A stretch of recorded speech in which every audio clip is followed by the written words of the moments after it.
Hey, how's it going everybody? Swagkage here, and welcome to today's video. So, as you can tell, we're going to be talking about Kaguya, and needless to say, she's way stronger than anybody else that I've talked about up to this point. When compared to any Naruto character that doesn't already have 6 pads powers, she honestly feels like she's from a completely different series. Like, there's just so much dumb nonsense that she's capable of. That's just not even close to being fair. Her arsenal is way more diverse than that of anybody else that we ever get to see in the original manga, and on top of that, she's also stated to be more powerful than the series' previously established top tiers like Madara and Hagoromo. So yeah, like, duh, of course, Kaguya is the strongest character in the whole series. I don't think too many people would argue with me about that. She has more powers than everybody and more latent chakra and strength than all of them do too. She's just blatantly better than every other character. At least if we're only talking about the original 700 chapters of the Naruto manga. I don't really feel like discussing Boruto here. Maybe at some point in the future I'll compare her to Momoshiki, but as far as this video is concerned, we're only taking a look at the original series. But yeah, anyway, so the fun of the video isn't in answering whether or not she is #1, because of course she is, but instead in answering how much stronger than everybody else she is. Now, we don't get to see her in action for very long. The fight against her only lasts for about 1 volume, but it still gives us plenty of stuff to pick apart and examine. So the first ability that Kaguya shows off is her most famous one, which allows her to teleport herself and anyone who happens to be nearby into a completely different dimension. And unlike Kakashi and Obito, who can only travel to 1 different dimension, Kaguya can choose to take herself to one of 6 different dimensions, all with different themes and environments. In addition to this, she can also create and travel through portal-like spatial rifts, and these rifts can take her anywhere she wants, whether it's to another dimension or to a different location in the dimension she's currently in. It doesn't matter, and if she's close to somebody else whenever she opens one of these portals, then she can drag them inside and force them to come with her, which she does multiple times during her fight against Team 7 to separate Naruto and Sasuke. Now, while we're on the topic of this jutsu, I'd like to bring everybody's attention to this page here, where we see Kaguya sneak up on Naruto and Sasuke at the same time. And now, obviously, they do notice her eventually, but they can't tell that she's right behind them immediately. And this is a pretty big deal, specifically because Naruto is there. Because at this point, Naruto is in a form that is a combination of his Kyuubi chakra mode and his 6-pad sage mode, which should also have plenty of the abilities that come with standard sage mode. And now both of these forms give him access to different forms of sensory boosts, right? Like with Kyuubi chakra mode, he can sense people's presence based off of like their evil intentions or thoughts or whatever. Kisame was completely suppressing his chakra when Naruto noticed that he was nearby using this ability. And it wasn't even on purpose either, he just like accidentally figured out Kisame was there. And then the sensory powers provided by 6-pad sage mode should speak for themselves. Like, I think we can all agree that 6-pad sage mode Naruto should be a way better sensor than Nagato was. And Nagato was able to figure out Kabuto's exact location, despite the fact that Kabuto was currently under the protection of a barrier erected for the sole purpose of stopping people from doing what Nagato did, sensing his location. He was also like halfway across the planet at the time, if that makes any difference. And I'd imagine that a barrier like this would be similar in function to somebody suppressing their chakra. So bearing that information in mind, you'd think that nobody would ever be able to sneak up on Naruto ever. No matter how good they are at concealing their presence, it just shouldn't be possible. And yet, here we see Kaguya doing this very thing like it's no big deal. So not only can Kaguya travel between dimensions and warp all around the battlefield using her crazy portal jutsu, she can also completely eliminate any signs of her presence while she's doing all of this. And now here's the other thing. At this point, she could have easily killed Naruto and Sasuke if she wanted to. There was nothing stopping her. The only reason she didn't is because she's really petty and she had this mindset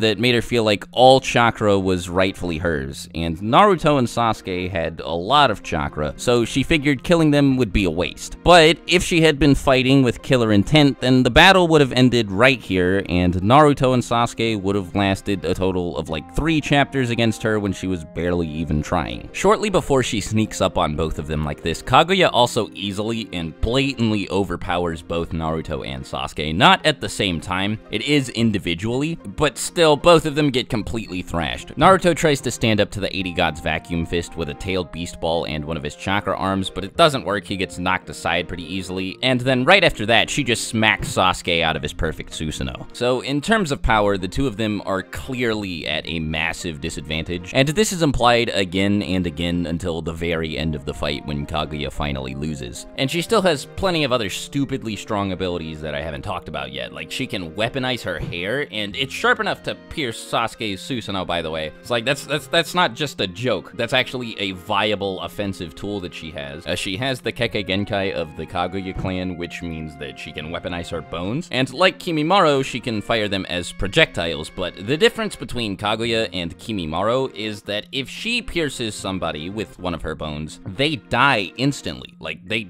turn to ash. She also has the Byakugan and all of the abilities that come packaged with it, and a Rinne Sharingan for a third eye, which also presumably makes her immune to visual genjutsu. Now, I don't know how many of the Sharingans and Rinnegan's abilities her Rinne Sharingan gives her, but according to Zetsu, she can absorb all ninjutsu, so that might be because the Rinne Sharingan gives her access to the Preta Path, or it just may be an innate ability that she has. But I mean, that doesn't really matter, because even if she could only do everything that I've said up to this point, she'd still be pretty much unstoppable. The only reason she doesn't outright delete everybody as soon as she shows up is because, like I said earlier, she's trying to take Naruto and Sasuke's chakra back. If she was fighting with Killer Intent, Obito, and Team 7, they wouldn't stand even a little bit of a chance.